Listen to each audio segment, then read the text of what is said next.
আসসালামু আলাইকুম ওয়া রাহমাতুল্লাহ। সুপ্রিয় দর্শক মণ্ডলী, আজকে আপনাদের মাঝে যে বিষয়টি নিয়ে আলোচনা করব সেই বিষয়টি হলো তিনটি কাজের উপর আমল করা বড়ই কঠিন।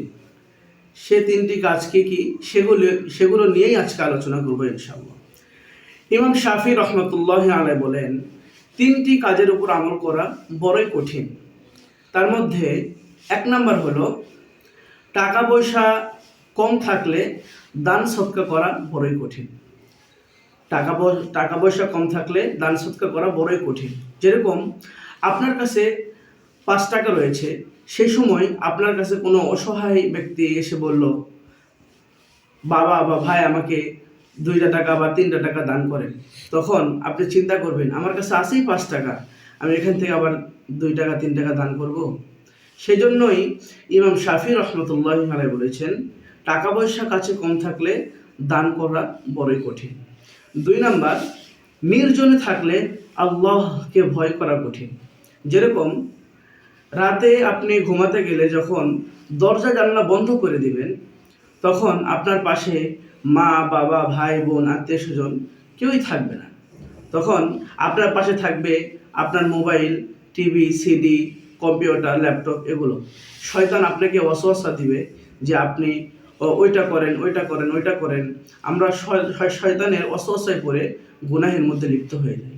সেজন্যই ইমাম শাফি রহমতুল্লাহ আলাইহি বলেছেন, নির্জনে আল্লাহকে ভয় করা বড়ই কঠিন। 3 নাম্বার, যে ব্যক্তির কাছে আমরা কিছু আশা করি সে ব্যক্তির সামনে হক কথা বলা বড়ই কঠিন। যেরকম আপনি কোনো ব্যক্তির কাছে কিছু আশা করেন, কিন্তু সে ব্যক্তি সুদখোর, ঘুষখোর, অথবা সে মদ পান করে, মদ বিক্রি করে, এগুলো সবগুলোই হারাম। এগুলো যে হারাম এগুলো আপনি জানেন, তারপরেও তার সামনে যদি আপনি এটা ভাবতেছেন যে আমি তার সামনে যদি বলি যে আপনি সুদ খাচ্ছেন, ঘুষ খাচ্ছেন, এগুলো হারাম, তাহলে হয়তো সে আমাকে কিছুই দিবে না। সেজন্যই ইমাম শাফি রহমতুল্লাহ আলাইহি বলেছেন, কারো কাছে কোনো কিছু আশা করা হয় সে ব্যক্তির সামনে হক কথা বলা বড়ই কঠিন। আমরা 3টি কাজই করে দেখাবো ইনশাআল্লাহ।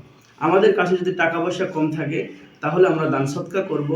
আমরা যখন নির্জনে থাকব তখন আল্লাহকে ভয় করব, এবং আমরা যদি কোনো ব্যক্তির কাছে কোনো কিছু আশা করি এবং তার সামনে যদি কোনো হক কথা বলার প্রয়োজন হয়, তার সামনে আমরা হক কথাই বলবো ইনশাআল্লাহ।